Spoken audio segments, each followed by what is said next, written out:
Hello, everybody, and welcome back. This is what do we call it? Sun. So wait, what was it? Sun Valley Sports. So what is it? Dude, what? You Sun know Valley it. Sports Media.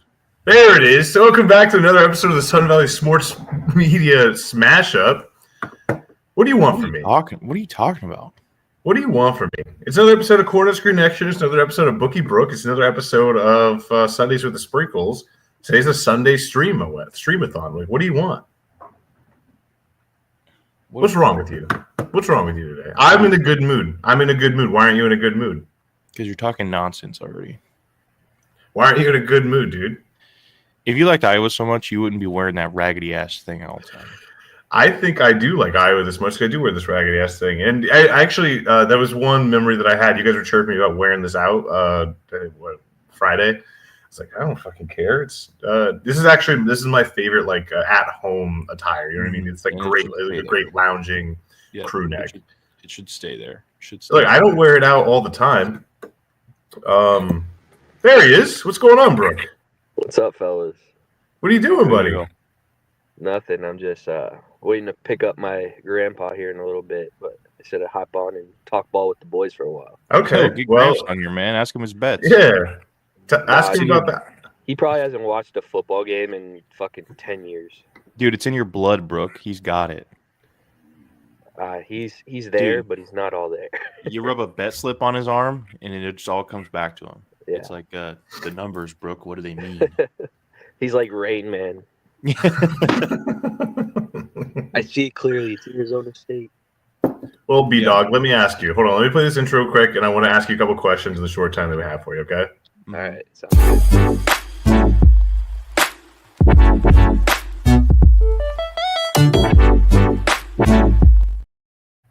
All right. Bookie Brook is in the building. Brooke, we only have him for a limited amount of time. He's picking up Gramps. Gramps probably knows a lot better ball than he does, but, the apple probably doesn't fall too far from the tree, I'm assuming.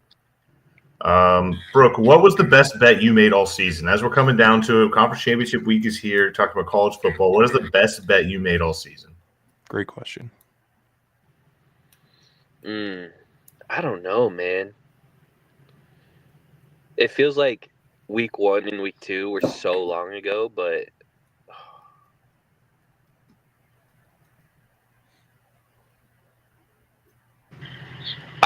you guys are gonna hate this, but like weeks 8 through 10, when Colorado got hot, I just kept riding them, and they were kind of my Trojan horse this year for winning bets.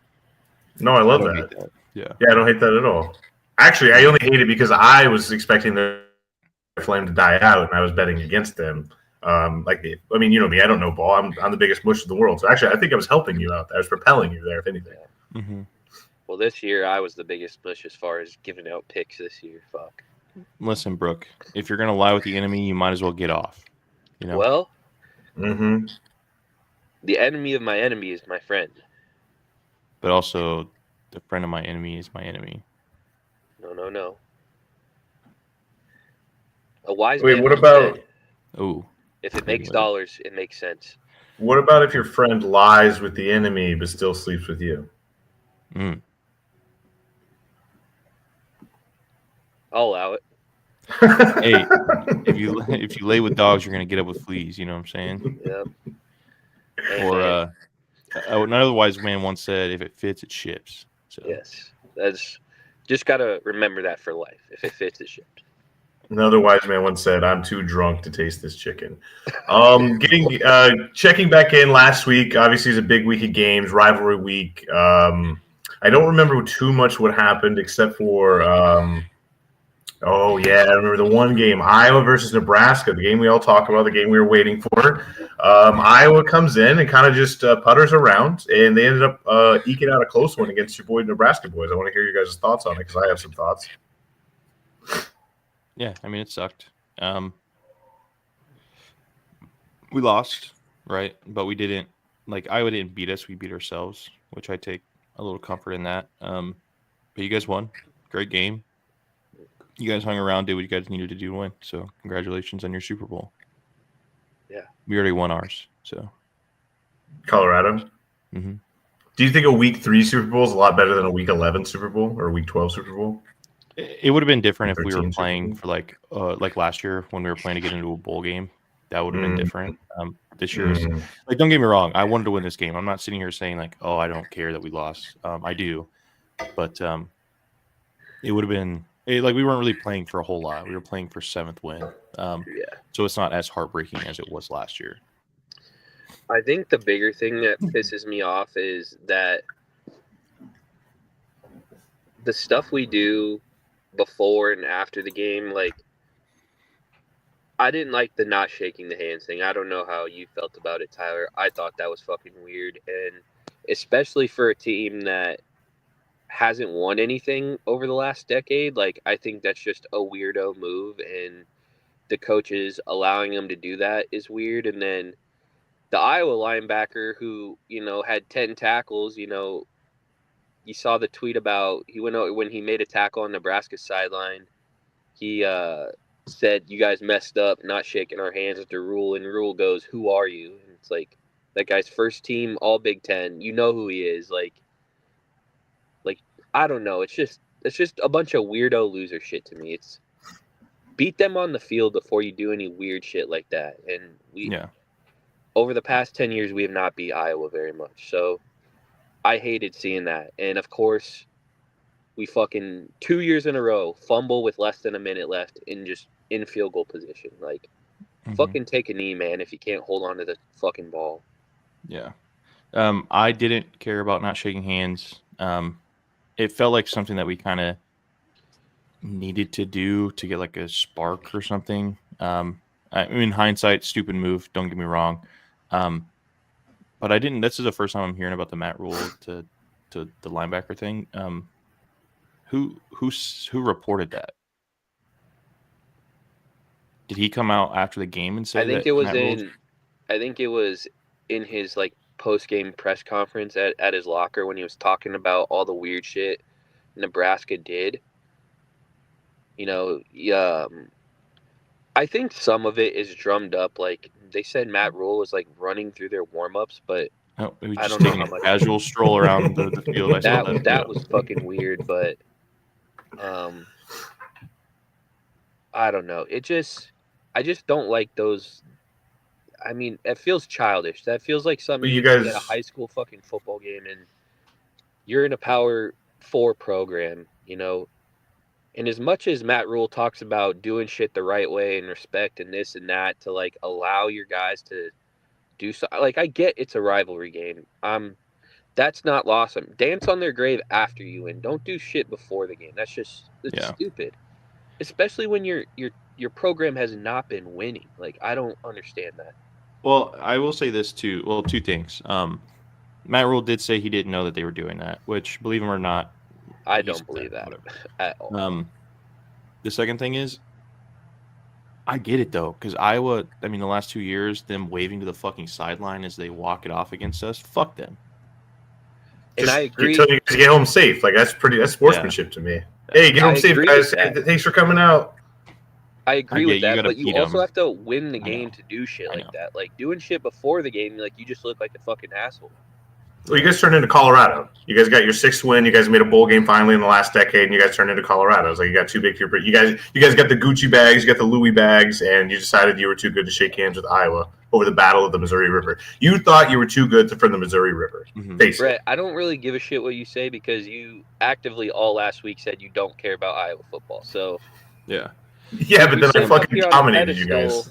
For a guy who doesn't care about Iowa football, you're sure talking about it like you care. Well, so actually, realistically, I think it's a very level-headed take. I agree with you guys. I'm not trolling anything, but you guys fell into my trap. You guys, you fool! You ran into my trap card. It's hard to go back and forth with a guy who says he doesn't care, but you care. I care a lot, dude. Yeah, I care a lot, dude. No, don't get me wrong. I've had some personal stuff going on. I haven't been able to pay as much attention as I like, and admittedly, my level of care does not come anywhere near to your guys' level of care. But any chance I'm one of the top 5 shit talkers I know. Any chance I get to any opportunity I get to just fucking swap it up, just chop it up with the boys, I'm in. I'm all in. Which warranted, like that's a valid thing. Yeah. But I will say, just last thing, I really don't care about not shaking hands. I get how people can feel some type of way about that. I really don't care. I mean, I don't think that's why we lost the game, because we were beating their ass, like completely shutting them down. And at the end of the day, it was us that was making those mistakes. I don't think that led us to lose. I don't think it led us to losing. And truthfully, like it's one of those. It's one of those things where it's like in basketball when someone's about to take a dumbass shot, you're like, no, no, no, and then it goes in. You're like, all right, no harm, no foul.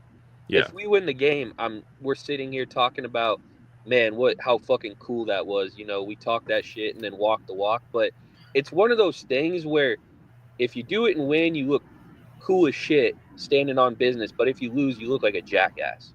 And Yeah, I we get looked like that. jackasses losing that fucking game. Yeah. I also don't think I would have been like, oh my God, it was such a cool move not to shake hands if we won. Because that's how little I think of the not shaking hands thing. I don't. I don't know. It was just a weird move, I think. But Did you guys, like you did said, you guys not also the thumbs reason we down the won. kids? Yeah. No. Fuck them kids. Instead of waving at the hospital, you guys did the thumbs down. Mm-mm. I mean, it was really fun to get together and be able to watch the game together. I did enjoy that. I think the only mistake we did make was not live streaming it when we were all together. I think that would have been comedy. I think that would have been some entertainment. Because we were at we weren't even at a bar. We were at just this food hall, and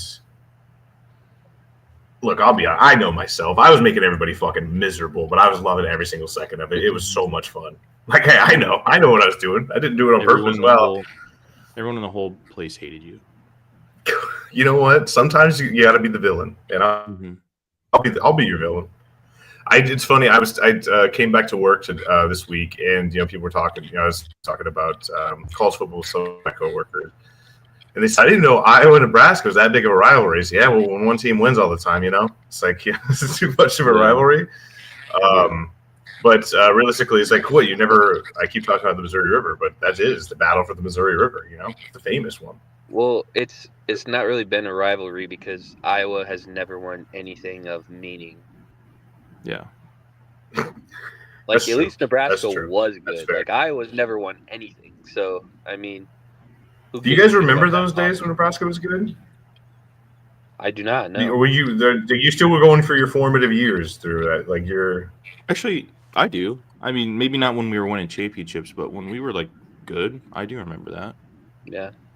Do you remember being good, or do you remember Grandma yelling at the TV? Real question. Remember that.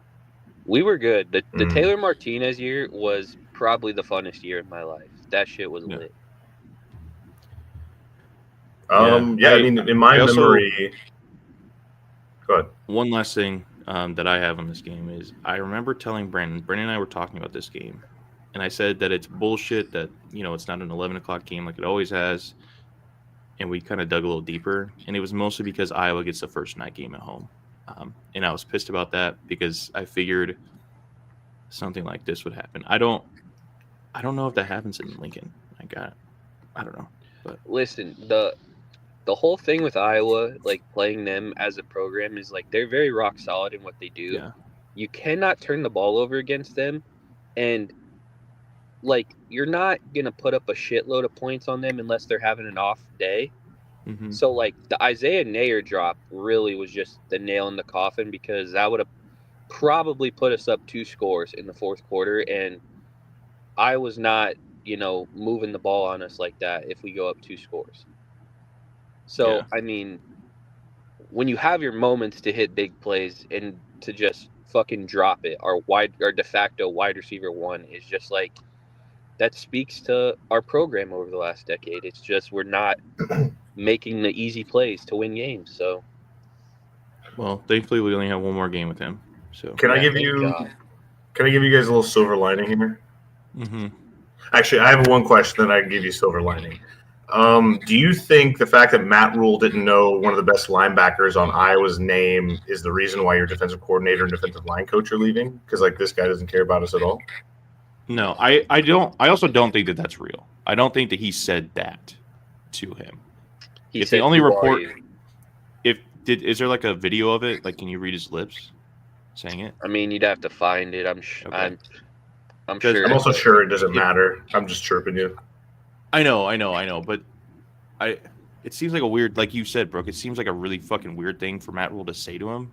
So I wonder if he didn't say that, and I don't know, he's just saying that he said that to him. I don't know, because it does sound like a really fucking weird thing to say to somebody as a head coach. Like if you're a player, like sure, whatever, but as a head coach, that's a really fucking weird thing to say if he said that. All right, silver lining time. Mm-hmm. This is the worst. I think this is the worst Nebraska looks over the next 5 years. And you guys were not even anywhere near at your best. You're not even near at the top of your peak. But at least you're not Ohio State, where you lose to their rivals, who is the worst they've ever looked. And you're literally one of the best college rosters anybody's seen in the past 5 years. That's what people are saying. That's tough. So you could be worse. You could be in a worse spot. You could be fucking Ohio State. I think here's where I'm at on Ohio State. I think if they keep Ryan Day, that they look like idiots because you literally spent $20 million of donors' money to build this elitist roster to win a Big Ten championship and to beat your rival and to win a natty. And you're 0 for 2 on those. Like, they still could win a national championship, but, like, Ohio State fans are so disgusted. You see some of the Barstool guys, like, they don't even want Ohio State to win a national title. Like, that's how upset with that game they are. And I'm like, that's a crazy spot to be in because any other fan base would be like, win a national championship and we'll be all right. All is forgiven. But, like, they don't even want him to. That's how much they hate that guy. Yeah, I kind of wish that the Nebraska-Iowa rivalry was that intense. It's just not at that kind of level. Like, we definitely hate each other. Yeah, we definitely want to beat each other, but it's not at that level for either side. And I think for us to get there, I feel like one side has to be playing for something very meaningful, or both sides. Yeah. Like an 11-1 or 11-0, 10-1 matchup, Nebraska-Iowa, that would really ramp up the rivalry. And to your point, they actually the last meaningful game these two played, they knocked Iowa out of Big Ten championship contention. So there you go. That was a couple years ago, right? 2022, right? Oh, the Trey Palmer year. Yeah. So there you go. I was talking to an actual Ohio State fan, and we had literally just met like 2 minutes prior. This guy he was a nice guy. He was kind of dumb, but I was just talking to him about he went to the Ohio State game, Ohio State fan, and I just asked him point blank. He didn't know I was a troll yet. I was like, yes. What do you guys do with Ryan Day? What do you guys do with the Ryan Day problem? He legitimately said, like, without making jokes or anything, he was just like, I don't even know, man. Like, you win the national championship. He's like, how do you even keep him? It's like, that's just such a funny fucking sentence. If you win a national championship, I'm over the moon. Like, I'm rubbing it in everybody's face. You're not over the moon. You don't care. But no, I'm over the moon. It's just more ammo for Hawkeye Brett. Yeah. Yeah. Load Hawkeye Brett. Hawkeye Brett. But like that speaks to like the nature of that like rivalry. I would go on record saying probably that's the most important rivalry in college football. Like you could argue Iron Bowl, I guess, or Alabama Georgia's gotten pretty big. But even that that's one not even is a rivalry game. That's just there are two powerhouses that play each other. Maybe Texas OU. Yeah, but they play it in the middle of the year, so it doesn't really have that kind of buzz to it. I guess. Well, and then not this year because Michigan's but like last year when they were both 10-1, 11-0, like it's for everything. Like, I feel like that's how you get good rivals, and like just the genuine hate they have for each other. Like Ohio X's out all the M's in the state. Like that's crazy. Yeah, imagine. And after that loss, they have to go back and take out all that tape. Yeah. How embarrassing, dude. Yeah. What a That walk of pepper shame spray that was is. tough. That pepper spray was tough, but that loss to Michigan hurt like a son of a bitch. Yeah. Yeah. So I was going to ask you guys what your thoughts were on the fight on the field. Make some I all, thought- man. Get the pepper Make balls some out. more. Let's get the pellets. Get the fucking riot shields going. Fucking call an airstrike in on the field. Fucking go crazy. Drop some fucking napalm on their bitch ass. I mean, I get the sentiment. You don't want people planting their flag on their field, but like, if you truly cared that much, like, don't let them win on your field. Yeah. Kind of one of those things. And the defense did everything they could, but Crazy that we better, I had to guess. I don't play 60 minutes of football before we saw any kind of fight from Ohio State. So, if they truly cared that much, I mean, they were 20-point favorites. Like, I don't feel bad for them at all. No. And Kyle McCord going off against Miami, that had to hurt. Ooh. Keeping Miami out of the ACC championship game, and he hitting the fucking the celly in the locker room. Fucking airing it I don't know out. if you guys saw the video. I mean, that's got to feel just like a Viagra pill for Kyle McCord to just lead the NCAA in passing yards and beat Miami, and then you watch Ohio State lose the game that people blamed him for losing the year before. Dude, I really don't think that they lose a game this year if Kyle McCord's still their quarterback. Will Howard is not it, man. He's a He's good quarterback. He's not great. No, because he's gonna be a good backup in the NFL. He can't throw the ball very well. Is his thing. See, yeah, I don't even think he'll work out in the NFL. It's like no, the NFL, you have to be able to hit throws, and he struggles with that, man. Yeah. Yeah, and when I think of Will Howard, I don't think athletic freak. So I think you're probably right. He's not going to get the same amount of attention like an Anthony Richardson would, or that was just an example. But I feel like Will Howard is closer to Taysom Hill than he is to like Baker Mayfield. Oh yeah. Okay. Yeah. I like that. It's a good comp. But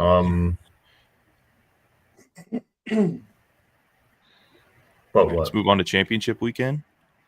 That's what I was going to do. I was going to segue into championship weekend. We got some big games. We already saw one championship game. The Heisman two went off last night. Three. Ashton. Wait, three. I'm only seeing two on my thing here.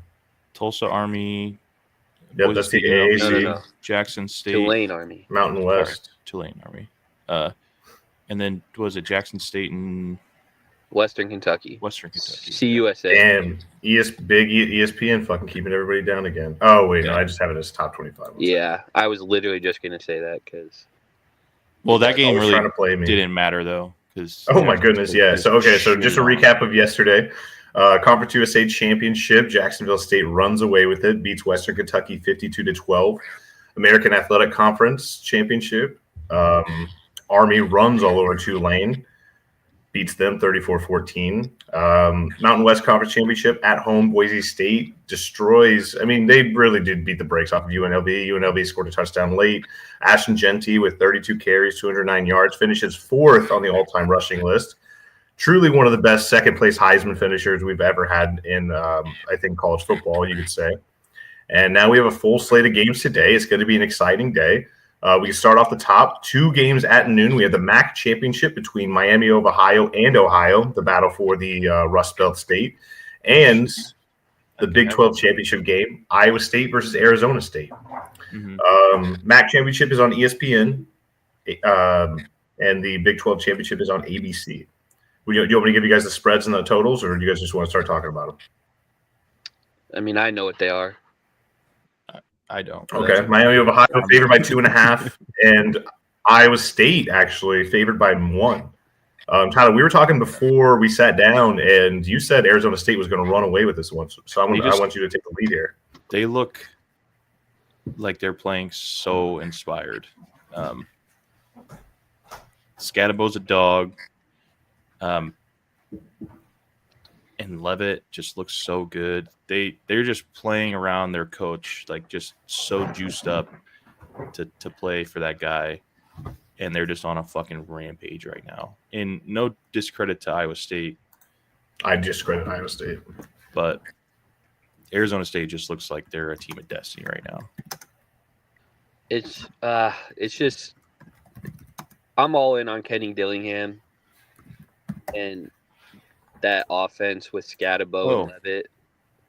It does suck that their best wide receiver is out today, but I think they still have the horses to get it done. It's weird because if you get Iowa State's best, I think they win, but like Iowa State is gonna Iowa State. So I'll say this: if they wear their black jerseys, they're gonna fucking lose for sure. Those things are so ugly. They make no sense to that school whatsoever. what do you guys think about Texas, Georgia?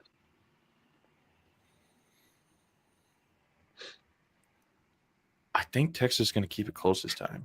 Brett, you're muted. Blown out. Texas, Georgia, Texas favored by 3. I think this is one Texas wins. I think the last one they didn't play at their best. Kind of going back and forth between quarterbacks. I don't know. I think Texas is hitting their stride, and they have to put to bed the allegations that they did not play anybody all year because the doubts are going to grow louder if they lose this game. See, and that's my thing is I think Georgia is a better team than Texas. I don't think it was a fluke that Georgia went into Texas and was up like 25 on them or whatever they were up. I know Texas kind of came back late, but if Georgia can do that to them at Texas, I mean, this is essentially a home game for them playing in Atlanta. But it's hard to beat a team twice. It is. It is hard. I do want to ask quickly, the Big 12 championship, are they both in? No, I think it's winning in for Arizona State, not for Iowa State. Oh, okay. But so if Iowa State loses, though, are they still in? No, right? What? If Iowa State loses, they're not in, right? In what? The playoff? No, in the Big 12 championship. Yeah, no, I don't think they're in. Last week? Are you talking about? No, this week. If they lose this week. So if Iowa State loses this game, are they going to be in the playoff next week? No, even if they win, I'm saying they're not in. Iowa State. Well, they have to be. They have to be. They won the Big 12 championship game. But that's what they're saying is that like Big 12 might not get anyone in. You get an automatic bid for winning your conference. No, it's Boise. It's the best 4 conferences. It's not the Power 4. Oh. So the Big 12 could theoretically not have a team in. Interesting. That's why Boise State's getting the bye is because they're one of the auto bids. Right. Because they're ranked higher than the Big 12 teams. So you're saying that the ACC will leapfrog the Big 12, you think? Yeah, I would think so. If Clemson beats SMU, yeah, I mean... I don't understand. How do you leave out the winner of the Big 12? Regardless. So everybody thinks it's the Power 4s get an auto bid. But it's not. It's the best 4 conferences, like the highest 4 ranked conferences. And the fact that Boise State is ranked higher than both of them means they get the winner of the Mountain West would get the auto bid. That's why they get the bye. Okay. I gotcha. So that's where the confusion came. Brandon Shanahan, longtime fan, he just commented best 5 champions and the Big 12 champs are ranked higher than the AAC. Which best 5 championships and the Big 12 champions are ranked higher than the AAC. Maybe I'm misunderstanding it then, but so I just don't understand how you I don't know. I just don't understand how you leave. Well, maybe they do. I mean, they're only one spot behind ASU. We were talking about the Power 4. Who's the Power 4? Because maybe I'm naive. So I'm thinking it's ACC. I'm thinking it's Big 10. I'm thinking it's SEC. I'm thinking it's Big 12. Yeah, correct. That's Power 4. And so how does the winner of the Big 12 not get in? And it's the highest ranked conference of one of the group of 5. All right. First of all, I thought Iowa State had 3 losses, so I was wrong there. But okay. So credit to you, coming clean. So, but to answer my question, no, they probably would not both get in, unless some crazy shit happens. 0 shot they both get in. I don't think there's a world they put in a 3-loss Big 12 team. Okay. No, because the 3-loss Alabama team's going to get in. That's already done. At best, Big 12 gets one in. Yeah. Okay. I think so too. I think you're right. All right. Just It's curious. probably winning in. Whoever wins is in. So Brooke, who's winning between Texas and Georgia? Go. Georgia. Okay. By a lot, by a little. What do you think? I think Texas has got better since the last time they played, but like they really struggled moving the ball in that defense. As long as Carson Beck doesn't piss down his leg, I think they win by double digits. Texas's their offensive line has gotten a lot healthier since they last played, so that could be a big thing too. Because I remember the Georgia defensive line just blowing up everything that they wanted to do. So we'll see. And about also that, the age-old adage: Kirby Smart doesn't lose it to anyone besides Alabama. yeah. So, Do you guys think there's anything nefarious going on that the SEC won't let Bevo come to the game? Because last time Bevo came, it met fucking the Bulldog. Mm-hmm. They kind of got punked out, right? The Bulldog got punked out, Georgia got punked out, Texas ended up winning that bowl game. Sounds like an unfair competitive advantage that the Bulldog gets to show up, Elga gets to show up, and Bevo just gets left at home. That's kind of bullshit. Yeah. Brandon Shanahan said liberal media hates the Big 12. That's why we won't get multiple teams. Mm. They should schedule Mercer in November if they want multiple bids instead of an actual power conference game. That's what I like about Brandon, dude. He's still, even though he's got some stuff going on right now, and he's still fucking firing off takes. He never turns it off. I love it. He's dedicated to his craft, man. Mm-hmm. What a beast. he just loves the Big 12, and I love Brandon's brain so much. Sometimes I just want to sit there and just listen to him talk about stuff, but then he pisses me off, so I can't let him do that. You can't do that, yeah. He's the guy that's like just right there on the edge of just saying some ridiculous shit always. It's the best. All right, I do want to quickly. We don't have to do it quickly, but I want to talk about, or at least highlight, the other conference championship games we have today. Sun Belt Championship between Marshall and Louisiana. The Fun Belt's always a good time. Then we have. I'm kind of really looking forward to this game. I'm excited to see what happens. 8 p.m. on ABC, the ACC Championship game, SMU versus Clemson, down there in Bank of America Stadium in Charlotte. SMU favored by 2.5, and then finally the Big Ten Championship game between Penn State and Oregon. Both those teams are already in. So is that maybe the issue with the college football playoffs? Like this game, do you think this game matters as much, or do you think Big Ten conference championship rights is still a big bragging rights? I do think that it still matters because as much as you'd like to think like, oh yeah, we're in no matter what, since this is the first year of the 12 team, like I would be nervous to potentially be left off if you lost. So I think this is still a big game this year. Both teams, Oregon 12-0, Penn State 11-1, both ranked 1 and 3 respectively.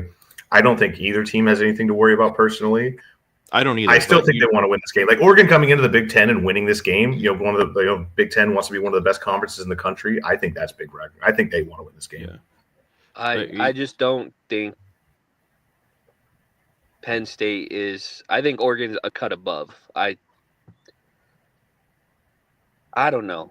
I could see it being close, but in my heart of hearts, I think Oregon by like 2 touchdowns. It's classic James Franklin can't win the big game. This is a big that game. too. I do like their offense. Like they're more fun this year and they can move the ball, but I don't know. Something's just telling me same old Penn State gonna lose the big one. Yeah. Okay. I agree.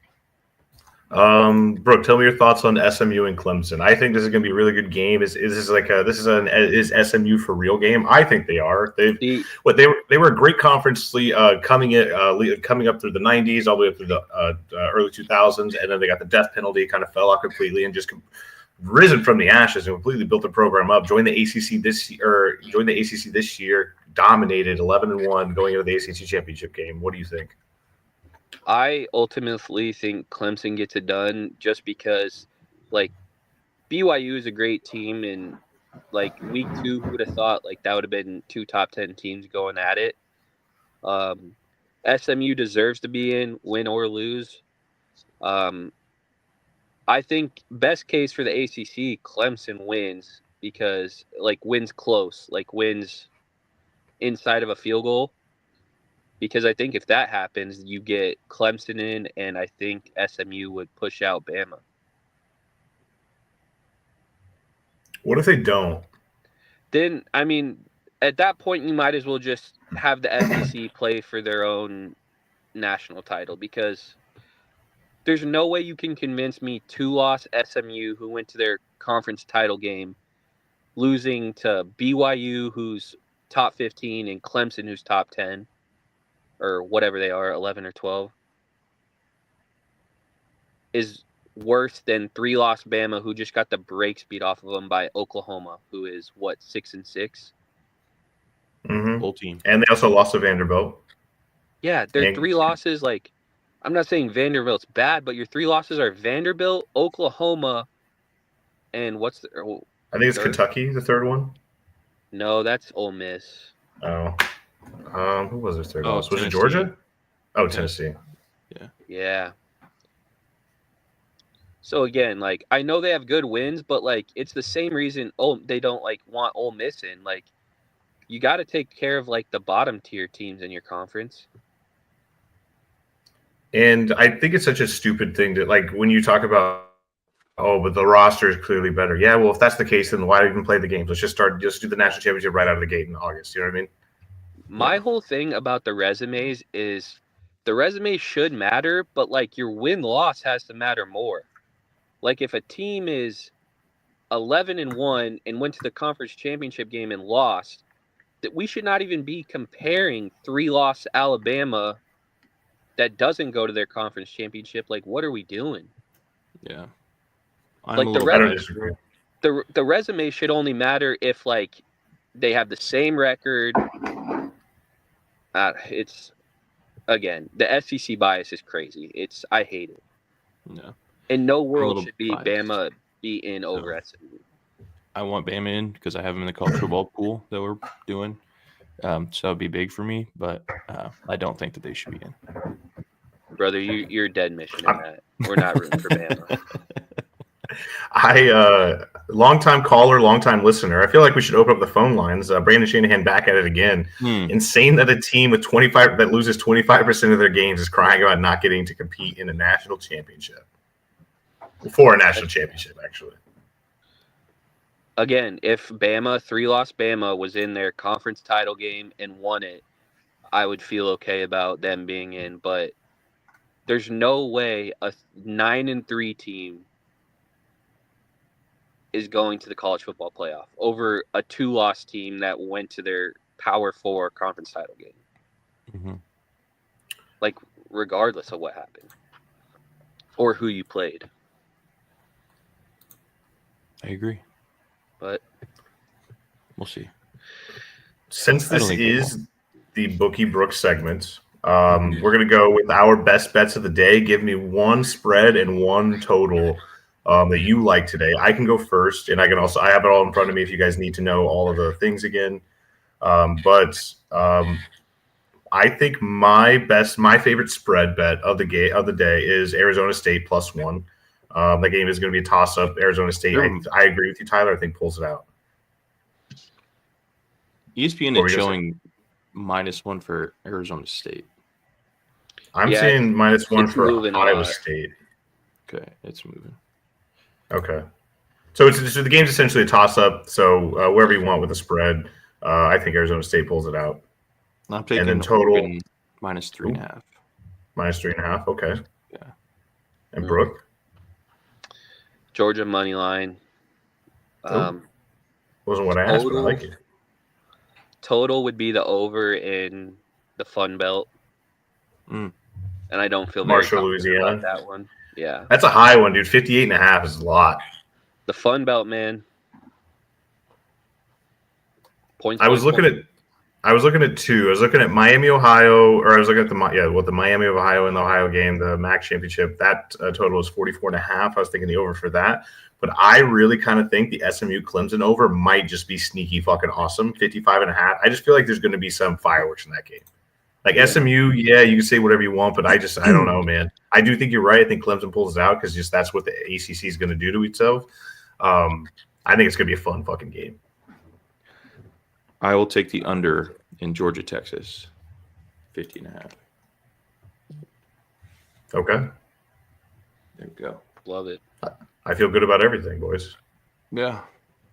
Whatever happens after this week is going to be all unprecedented for college football. There's going to be anything unlike anything we've seen before. It's going to be a lot more arguing. There's going to be a lot more hand wringing, and there's going to be a lot more shouting and yelling from rooftops about matchups and strength of schedule and SP plus, which I'm a big SP plus guy, S&P plus guy. Everybody knows that. So it's going to be this is the fun part. This is why we play the games. This is why we watch all season. Just have it none of it matter when the best 12 the best 12 SEC teams and Big Ten teams all get in the championship. It's going to be great. Oh yeah. I'm already annoyed, and we haven't even got to that point. Well, that's college football, boys. Brooke, do you have anything to say? Do you have anything you want to say about the NFL, or do you have any last words on college football? Do you have any last thoughts? Last thoughts on college football. Please, SMU, don't get blown out by Clemson. Don't make it easy on the committee to just put 9-3 Bama in. Please don't get blown out. That's it. If you play close, I think you're in. If you win, you're in for sure. But please, no Bama in the playoff. That's it. That's all I want. Do you think those two teams have like a handshake agreement? Like, hey, let's not blow each other out. Let's not get Bama in there. I wouldn't put it past them. That'd be sick. I would love the anti-Bama sentiment is crazy. Yeah, that would be sick. I hate them. I bet there's going to be an investigation in 2 years. Oh, another death penalty for SMU. Yeah. Rigging the game. All right, boys. I'll talk to you later. Later, brother.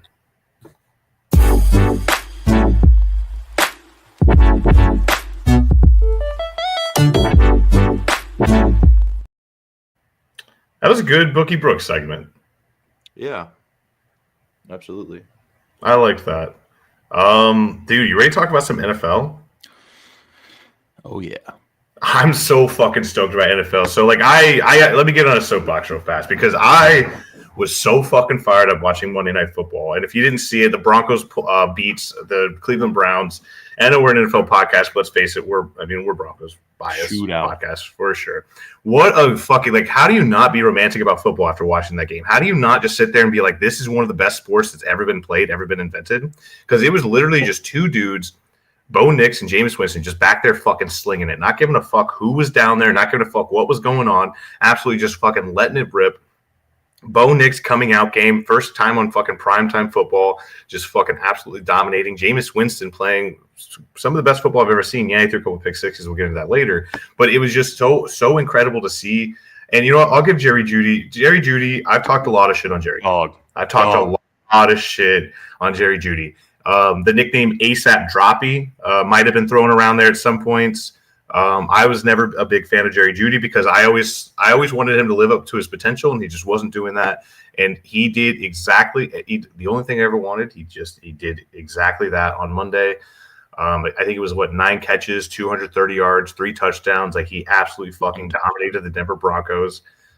What? 1 touchdown, 235, 9 catches. I thought it was 3 touchdowns for some reason. Okay, absolutely dominated his former team in his first return to Denver since leaving. And dude, just what a fucking game, right? Yeah, it was great. The only thing that would have made it better is if there was a little snow. I mean, there was the white cap helmets, the snow cap helmets. No, actual snow. Would have been sick. I don't know, man. I don't what a beautiful game. Both defenses stunk. Kind of stunk, but the Broncos turned it up when it mattered, and that was kind of that was my rallying speech after we kicked that field goal with a minute left. I was like, you know what, we've had the best defense all year. Let our fucking defense shine. Yeah, it's been a dog shit day, but as soon as we got fucking I honestly forgot his name because Levi Wallace. Like as soon as we got him out of the game, that was because he just there's something to be said about having vets on the team, having wily guys, but brother, he got fucking cooked. Yeah. And then my boy Chris Abrams-Drain, shout out Mizzou, came in, locked down Jerry. That was a big head scratcher. Like, why? Sure, maybe the first couple drives, you don't make Pat follow him, but after a little while, you gotta switch. Well, I think it's because he ended up in the slot a lot. I mean, I don't give a shit. Put him over there. Okay. I mean, I don't disagree with you, like, especially when he's cooking you that much, but I think it was just scheming wise, because I mean, you're without one of your best defensive backs in Riley Moss, and do you know when he's coming back? By the way, should be back next week or next game. Okay. Yeah. So, yeah, I mean, I don't know, like, so you want to keep your best guys on the outside when you can, sure up the middle with your safeties a little bit. I don't know. He's got fucking cooked, but it ended up being an incredible game. That throw, the 93-yard touchdown to Marvin Mims, I keep watching every single angle I can of that throw because it was just Bo Nix beating cover two, like the two. Excuse me, it was Bo Nix beating the two deep safeties right up the fucking seam. Marvin Mims just outrunning everybody, and every time Marvin Mims does anything, all I can think about in my head is you looking over at me. So it could have been you. Mm-hmm. Yeah, could have been us. Jerry Jeudy fucking show out, revenge game of the century. In hindsight, I could have looked like a jackass if we would have lost that game. But every time Jerry Jeudy caught a ball, I was fucking cheering. So, yeah, you're a real piece of shit. I ride or die with my boy Jerry. Jerry, I love you. Do you ride or die with your boy? Because if I remember correctly, you had a chance to start him in fantasy football and you chose not to. Why is that? I didn't need him. Oh, you didn't need him? But he's your guy, so you didn't need him? Just like the Broncos didn't need him. That's why they got rid of him. Yeah, I didn't need him. I was more so looking at the just to offset Bo Nix because I was playing against Bo Nix. So I was looking to offset him a little bit as much as I could. So that's what went into that. Didn't need him. Sounds like you don't believe in your guy. I do. Okay. Go ahead and try to push whatever narrative you want to. I'm not going to. Dude, actions speak louder than words. And I'm just trying to figure out where you're coming from, and like I'm just really confused by all the different things that are going on around right now. Yeah, you're confused a lot, so that makes sense. Mm-hmm.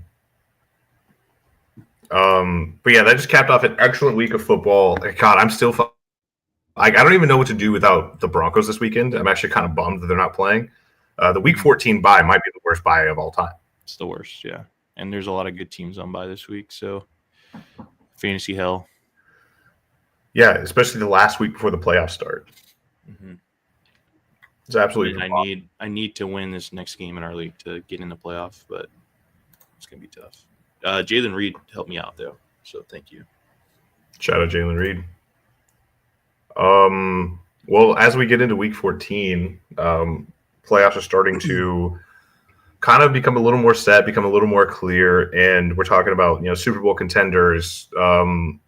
Stop me if I'm wrong, but I mean everyone's been talking about this, and I think it's pretty much a consensus of the top 4 teams right now. Actually, there's maybe one team that maybe isn't in it because the way they just lose games and the fact their kicker sucks. But right now, I have it as the Bills, Ravens, Eagles, Lions as my top 4 teams. Thoughts on those? As you take a sip of the longest sip of your coffee ever. Oh, never mind. That was my tab. I'm trying to think if there's anybody better. Well, here, let me go with some of the other Chiefs. I mean, you can't rule out the Chiefs, but they're not playing their best ball right now. So it's hard to sit here and say, oh, they're the best, one of the best 4 teams. But in the playoffs, they are. I think they're going to flip a switch. So I guess as of right now, sure. I don't hate that list. But I think come playoff time, the Chiefs are going to be a menace, just like always. I don't know, man. I just don't think they have the wide receivers. They don't have guys that can get separation. And that's been an issue for them all year. That's why Pat Mahomes is throwing all the interceptions. And come playoff time, that's going to get highlighted. Your biggest weaknesses get highlighted, and I think that's a big weakness for them. Getting Pacheco back is going to be good. Yeah, Hollywood Brown's coming back. But I don't think he's a great route runner. He goes straight really well, and I think he's coming back. That's fine. Mm-hmm. I don't know. Like they've shifted their offense from whenever. So the Chiefs basically changed how defense is played in the league. They made everyone start playing too deep safety. And, because they aired it out so much, they Tyreek Hill, they just stretched the field, fucking just beat you vertically. And then as the league changed sort of their offense, they started doing more short distance throws, catch and run stuff. They started doing more RPOs, just fucking get your playmakers out in space, let them make plays. Get the ball to Travis Kelce with some room, let him do what he does as a good route runner. Travis Kelce obviously lost a step. He's about that age for a tight end. Also, you kind of question like how much his head is still in it after two back-to-back Super Bowls and all the success of his podcast and all of the media attention he's getting. And then you take a look at some unproven guys. Xavier Worthy, I don't think is a great route runner. He's very, very fast, very, very athletic. I think he will probably be a good wide receiver in this league, especially with Patrick Mahomes being his quarterback. Rashid Rice, he's still speeding in Texas somewhere, so I don't know. We're still waiting for him to come back in. And, you said Hollywood Brown. I just don't think those guys are proven yet as route runners to get open like that. And defenses are playing them tough. And nobody wants to see them win 3 in a row. So everybody's going to get they're going to get the toughest matchup they've ever had. Yeah. I mean, you can say the same thing about 2 in a row, but I don't know. I don't believe in them at all. D-Hop's going to be a fucking menace in the playoffs. I just want you to know that. That's something that doesn't even move me. He's going to be the Travis Kelce of old where you go to him every time you need a big play. Like, you need this first down, you're going to go to D-Hop, and he's going to get it for you. D-Hop is old, though. I'm just saying, like, he can still play, though. How old is DeAndre Hopkins? 33? 32. 32. Prime. I don't know, man. Fine. All right. Yeah. 2 in a row. You're right. I thought about putting him in the list, but as I said, I'm biased. Yeah. Cause my biased take is they're frauds. My unbiased take is that they're also frauds. I do think they could probably win the Super Bowl if they get there. Cause how do you count them out after 2 in a row? But I don't know. I think the sun is starting to set on them this season. It'll be a situation where they have to retool for next season. Which fine. And like I said, they're not playing their best ball right now. So I don't hate that list. But I'm just weary come playoff time. That's all. I got you. Well, some dark horse teams I was looking at. The Steelers with that good defense. If Russ can play ball control, they're going to be really good. Vikings, another team with a great defense. Got some things to figure out in some places, but as long as Sam Darnold can keep playing efficiently, I think you can't count them out. And then the Packers just look really fucking good. I know they got beat by the Lions on Thursday Night Football, but they have a really good offense. They have some playmakers on defense, and they can play you tough anytime you need it. And they did play the Lions tough, and that was one of their division rivals. Yeah, they should have won that game, but just great overall. Yeah, that was a really good game. Dan Campbell's still psycho. It's good to see. But it's good that you get those close games out right now for the Lions because they've been blowing people out so much. Yeah. So get that adversity out of the way before the playoffs start. Yeah, no kidding. And back-to-back division games, one on Thanksgiving, one here on Thursday night, and 2 close games. Packers are a legit team going into the playoffs, so that was like a really good playoff win for them because they haven't really been playing anybody this past few weeks. Got to shake the cobwebs off, got to get some tough games in, and they look really, really good going forward. I said the Bills. I was just gonna say I'm a fucking idiot. The Bills look really, really good, and I know that some are saying it, and I want to throw my hat in the ring too. Bills Lions Super Bowl would be insane. It'd be so much fun. That would be awesome. Yeah, because I don't know, you can't be mad at anybody for that Super Bowl. Mm-mm. That would just be I hope we all have fun game because goddamn, that would be so awesome. Yeah, I want the game to be 51-50, but I also want great defense to be played. I just want I just want all the fireworks you could possibly get out of that game. I want that game to be 2 hours long, not 60 minutes. I want that game to be 120 minutes. In the first half, I hope it's 3-3, and then the second half it ends up 48-42. Oh yeah, okay, I'm with you. Yeah, that'd be incredible. Yeah. So the best of both. That'd be fucking incredible. Yeah, absolutely. Everybody's like, "Oh, see, this is why you should have just let the Chiefs in," and then boom. Explosion. Well, speaking of explosion, let's talk about the MVP conversation. Josh Allen, fucking awesome. Threw a pass and caught a receiving touchdown in the same play. which I still think the stat was a little bullshit, but whatever, Yeah. just give it to him, fine, whatever. I think the new philosophy of just going away from just rocketing it downfield to wherever Stephon Diggs puts his arm up and throwing it into triple coverage, and instead just getting your ball, like I said with the Chiefs, like getting the ball to your playmakers in space, letting them make some moves like Khalil Shakir, Keon Coleman, even Dawson Knox. I think that they look really fucking good, and Josh Allen turns out can take care of the ball when he's not just throwing it fucking downfield just to make somebody happy. Shout out Stephon Diggs, but that's kind of what happens. When he's not getting somebody screaming in his fucking face because they didn't throw him the ball 2 times in a row. Yeah, exactly. Yeah, everybody at the beginning of the season, and hand up, I was too. I was nervous because Stephon Diggs was really their only guy that they had. Turns out he was the problem for a lot of their issues. So good on them for moving on. They're probably thinking they're lucky stars now that he wanted to trade. So good on him. I don't think he was a problem. Was it a trade? No, it was free. It was a trade. Okay. Yeah. Okay. I don't think that he was necessarily the problem. I think he was the reason his absence allowed the philosophy shift, because without that, like, because he plays a certain way, you have to, and he is one of the greatest, he's one of the best wide receivers in the NFL, so you have to cater your offense a little bit to, for your guys and what they do the best. But getting rid of him just kind of allowed them to shift the philosophy and almost do it seamlessly. And Josh Allen can still, like, the RPOs are still a fucking thing. Like, it's just short, controlled passes, getting the ball to your guys in space, and it's fucking beautiful to see. And that defense is electric too. And they'll probably find a way to blow it in the first round or the second round of the playoffs, and it's going to be heartbreaking. But for right now, they look really good. Well, I'll equate it to this, right? So for the Broncos, and Courtland Sutton is our best wide receiver. I'm not sitting here saying that he's one of the best wide receivers in the league right now, but he's really, really solid. And you don't see him bitching and moaning when he doesn't get the ball thrown to him. He's just he's happy that the team's doing well. Where on the flip side, Stephon Diggs was like, "No, you can't have success without me, so you have to throw me the ball," is what it seemed like. So yeah. Right, and that's a good point you said. Like, that's what it seems like, because we obviously don't know. And that's a really good point. Do you want to talk about Saquon Barkley? Boy's a dog, man. Boy's a dog. On pace for over 2,000 yards. On pace to break the record, I believe, as of right now. So I think we have talk about the MVP conversation. Josh Allen obviously in there. Lamar Jackson obviously in there. I think 2 running backs are in there at this point too, Saquon Barkley and Derrick Henry, because they're just insane. And Saquon kind of in the prime of his life athletically and his career-wise. Derrick Henry technically over the hill for a running back. And we talk about it, 10,000 carries for a running back. He's still fucking trucking along. How much do you think he has left in the tank for like a late season run?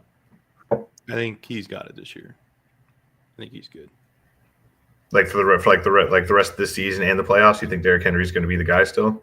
Yeah, because I think toward the end of the season, we're going to see spots just get locked up. They're not going to be able to move much.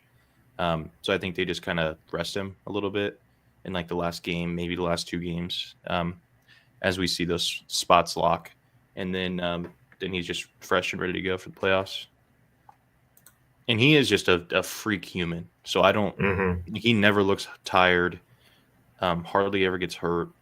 Knock on wood, because that would be sad if he gets hurt. But hey, knock on wood if you're with me. Yeah. So, I think he's going to be great in the playoffs. It's going to be exciting to see. And Saquon Barkley has completely taken a lot of pressure off of Jalen Hurts. And just out of that, honestly, off of Nick Sirianni, because Nick Sirianni is getting a lot of shit at the beginning of the season. Now it's just like, you hear people talking, yeah, he's corny, but he wins the ball games. Yeah. That's pretty much been Nick Sirianni's entire career in Philadelphia. I think Jalen Hurts is really solid. I don't think he's that good though. Like, he's not on the Lamar Jackson level. He's not on the Josh Allen level. I think he's a level below that. But if he can just not turn the ball over and just manage the game really well, I think that team's going to do great. And that's kind of what you've seen over the last couple of weeks when they are what are they on, like a 6 or 7 game win streak right now? Mm-hmm. Since that switch, he's been like not turning the ball over too much. He's been making the right reads. So I guess there's something to be said there. But yeah, it'll be interesting to see coming down the stretch when they take away Saquon and see what he has to do, or see what he can do. There's one comp that pops into my head every single time, and I can't believe people don't put this together, but Jalen Hurts is essentially just kind of what Donovan McNabb was to those Eagles teams in the 2000s. Yeah, but not – I mean, Jalen Hurts is way more explosive than Donovan McNabb is. Yeah, he is, but I think that's just a product of the times, right? Because you didn't have explosive quarterbacks like that then. Jalen Hurts obviously can squat and thousands of pounds or whatever the fuck he does, but I think you're right. He's a dependable guy that can move in the pocket, smart guy, can make all the throws, but can also lose you the fucking game sometimes, and it's so frustrating when that happens. And you just need a really good running back to pair him with, a la Brian Westbrook with Donovan McNabb, and Saquon Barkley here. And I think it's just a match made in heaven for them, and they're following that formula. One thing that pops into my head from that last game against the Ravens, that Cooper DeJean hit on Derrick Henry that everyone's talking about, it's like he fucking destroyed him. Like it wasn't just Derrick Henry just turning around and just getting upended, his legs picked out from under him. That was the glazing on that play is a little weird, I think. Well, it's because he's white. That's yeah. I mean, not like it's like, oh wow, you never see a white guy do that, but it's just it's because he's white. They don't expect a whole lot from him. So I like that. I like that take. It's a great form tackle. Great form tackle.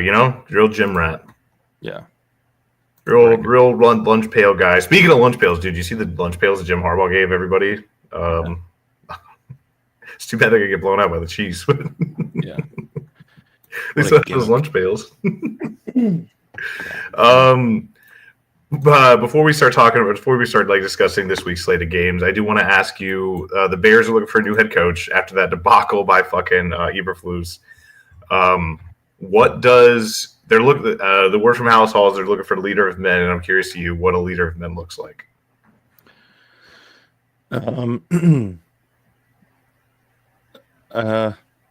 I don't even know what that means in terms of. I mean, you keep guys or you hold guys accountable. You don't let them do the bullshit. Like on that play versus the Commanders, that Hail Mary. No matter how good you are, you get cut after that. That kind of guy. Mm-hmm. I think that's kind of what they're looking for, and not a player's coach where, oh no, it's all right, buddy. We'll get him next time, pal. Like you're okay. Here, you want a cookie? It's okay, buddy. Instead of you get a guy fucking screaming in your face, you fucking idiot, get off my fucking team. I think that's the difference that they're looking for. But I think Cliff Kingsbury is the right hire for the Bears. I don't know, man. I disagree. I think I like Vrabel for that job. Obviously the 49ers let Shanahan go, which they won't do because it'd be the dumbest thing in the world. But the 49ers let Shanahan go. I think Shanahan should take that job with Caleb Williams. But what does Caleb Williams' future look like? He is one of the better quarterback prospects, supposedly that we've seen come up since Andrew Luck.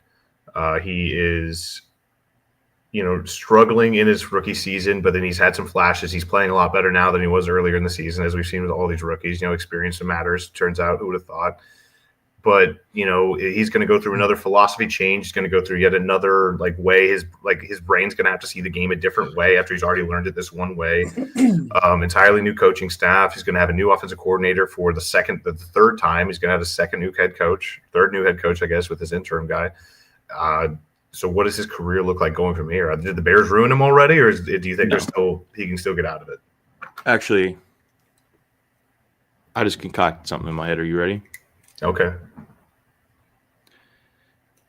Was it last year or 2 years ago where this head coach was thinking about retiring after losing their all-time great defensive tackle?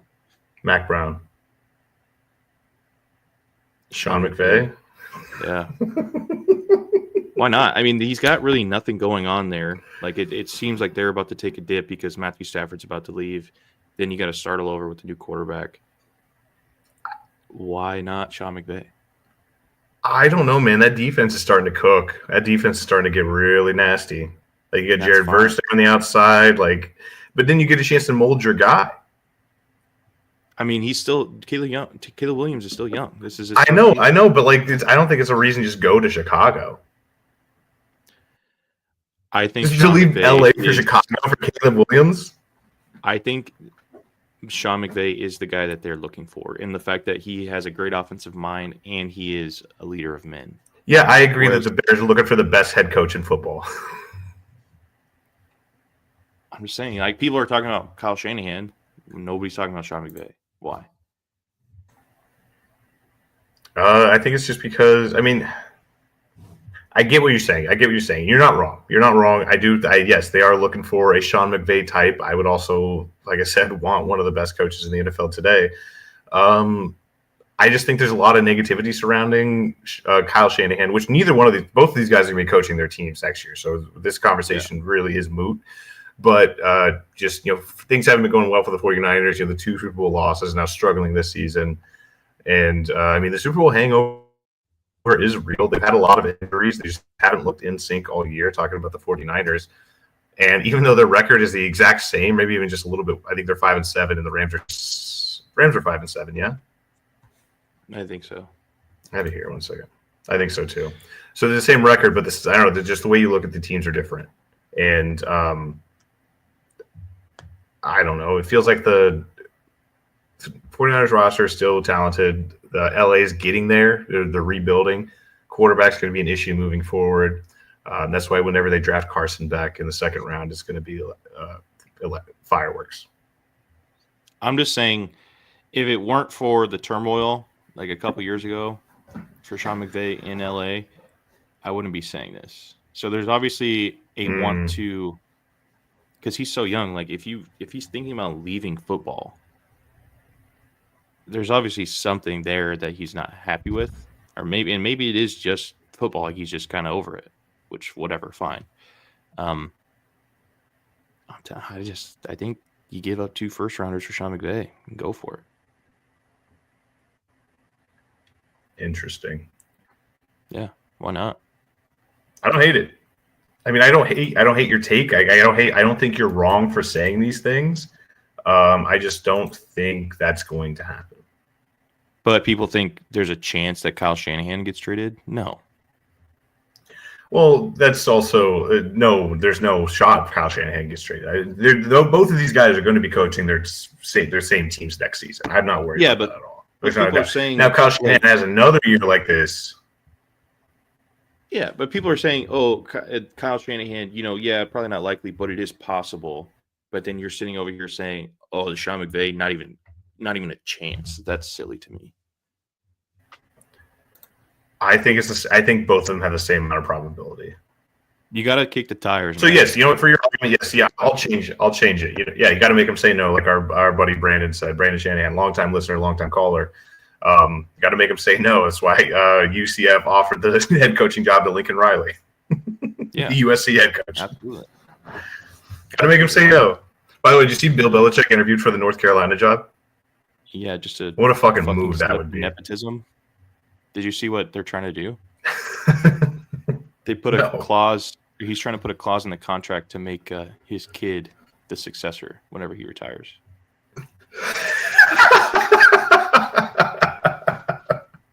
I love it, dude. Yeah, that is the ultimate nepotism. Like, I don't believe in nepotism. Obviously it exists in some spots, but also I think people are unfairly judged because they're father or whatever works in the same industry, they get an opportunity. It just kind of happens like that sometimes. Nope, not here. No, it's literally word for word. Like, hey, I'm coming here just so my son can get this job. You're gonna get 1 year. He retires after 1 year. Yeah, and then he's up next. Man. I'm not even gonna learn how to recruit. I'm not even gonna learn how to recruit. Just gonna fucking go in there, call some plays, and be done. He's gonna hit the portal so hard and then just dip. It'd be so fucking funny. Super Bowl prediction, go. I mean, we kind of talked about it earlier, but I know who I want. But who do you actually think?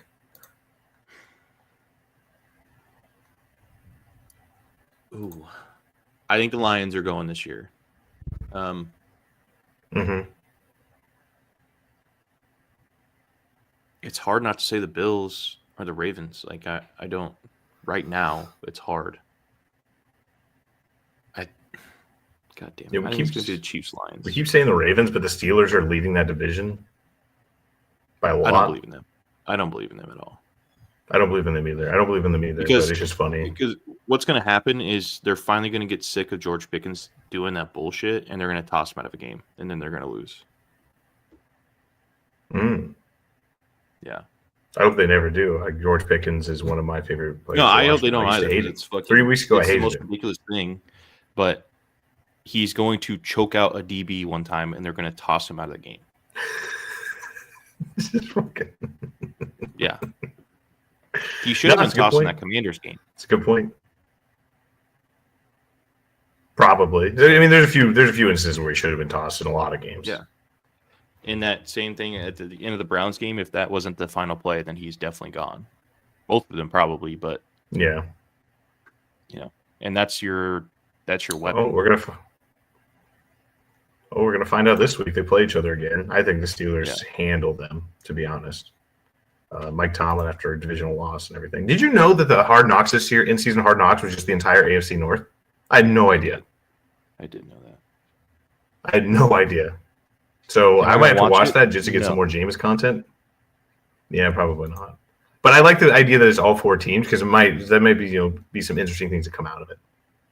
Yeah, maybe. At least I think I've never once watched the in-season Hard Knocks. Yeah, I mean, I'm watching actual football. Yeah, the only reason I watch Hard Knocks to begin with is just to get my fill of football. And then once football comes back, I'm like, okay, I'm done with Hard Knocks.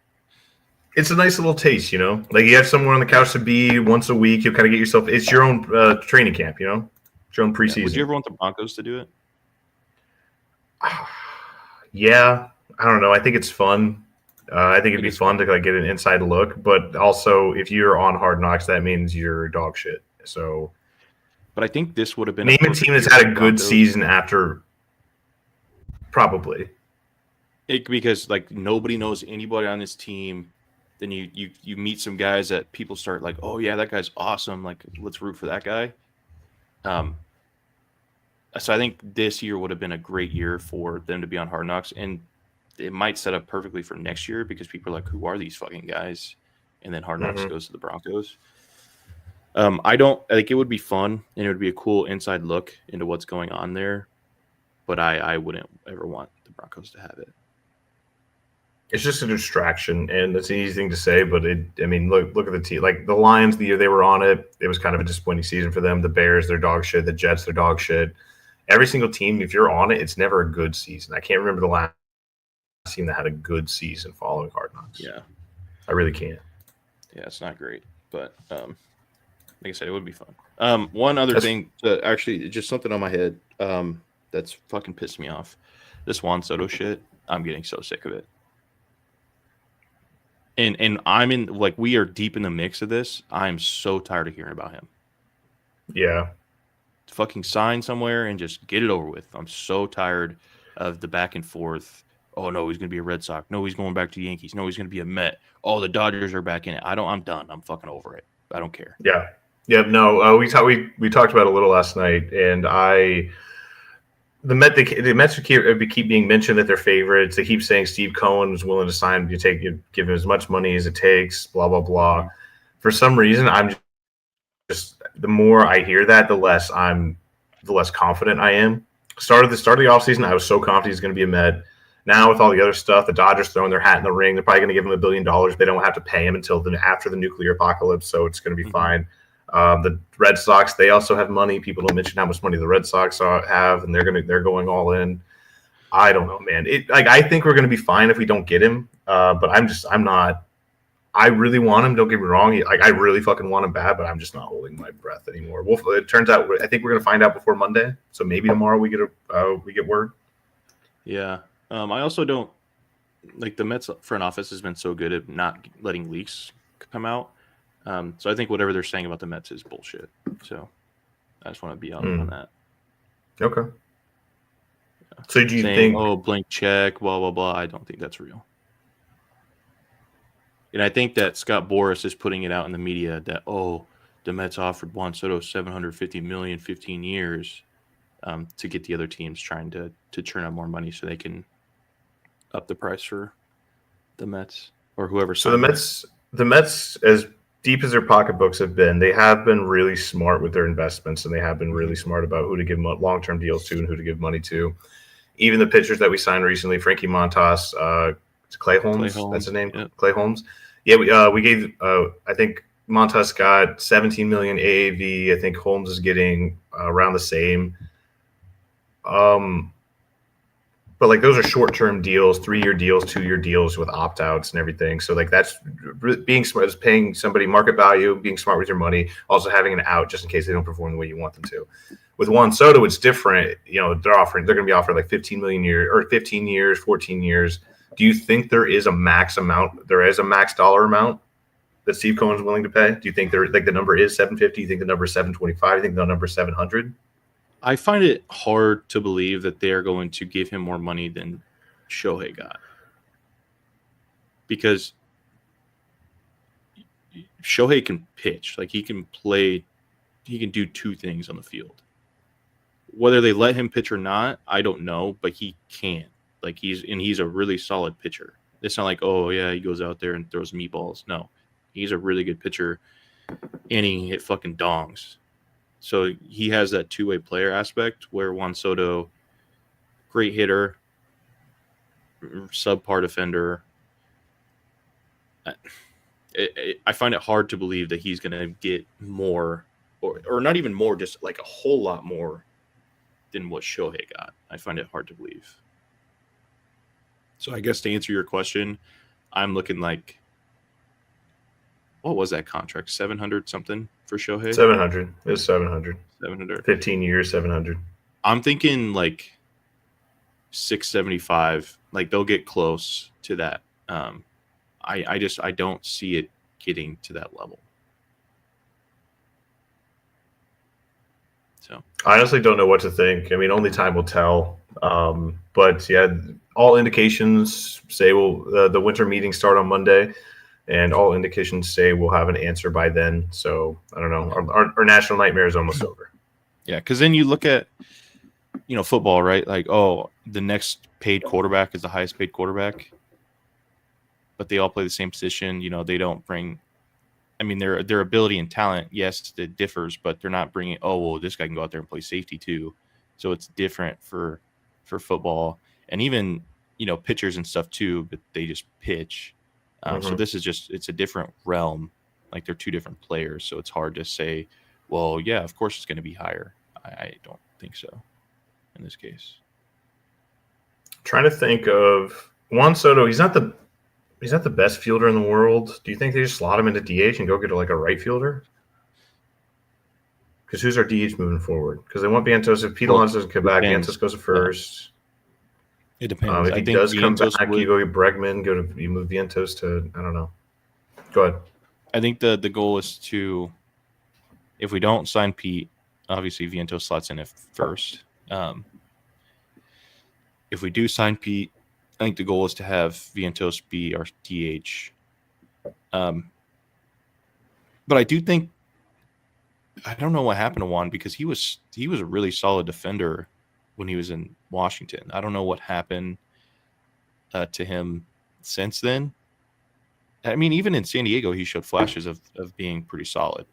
Nothing great, nothing outstanding, but I don't know what happened to him. So it's pretty interesting.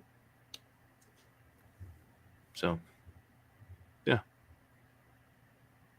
Regardless, dude, what a time to be fucking our fans of our sports teams. We got Bo Nix, we have Nikolai Jokic, and we have Francisco Lindor. Do not let me have Juan Soto. I will be fucking insufferable. The world does not want me to get Juan Soto. It's going to be bad. It's going to be bad. I can't wait for Juan Soto. I'm going to be Blue Jays.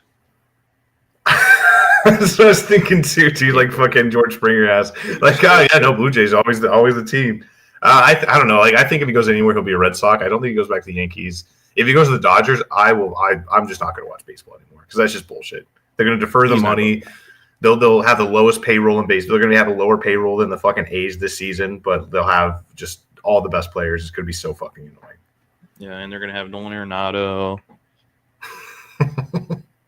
Oh man, Go get fucking who's the really good fucking guy in Arizona? Christian Walker. No, the guy who does it all, center fielder. Fielder. Dude, man, come on. You're not talking about Ketel Marte, right? Nope, talking about the young guy. He went really. He was the reason why they made the World Series. Oh fuck. Mm-hmm. Hold on, it'll come to me. Why are these their top search players? I'm just getting so mad at the Arizona Diamondbacks right now. Oh my god, what is his name?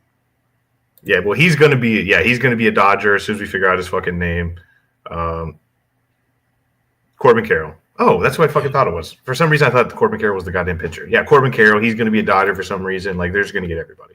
Vladdy Jr. Mm-hmm. Just everybody. Well, that adds another wrinkle too, Fucking because bullshit. Cisco Alvarez is recruiting Vladdy to come over. So, bye, Pete. Hello, Vladdy. I think that would be a downgrade. I do too. Because I think people really, I don't know if they downplay it or maybe they just don't notice, but like the skill he brings to picking, the way his picking skill at first base just saved us a lot more games than it's lost us, and that's something that's going to be missed for sure.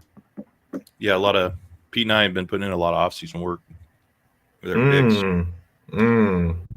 Yeah. Speaking of off-season work, you see the work Francisco Alvarez has been putting in? Oh, yeah. Can't wait for him to hit 230 and 20 home runs next year. He's going to be fucking ripped. Yeah, he is going to be fucking jacked. All right, that's it for me, man. That's all I got. What about you? Anything else? Anything less off the top of your dome? What else is pissing you off?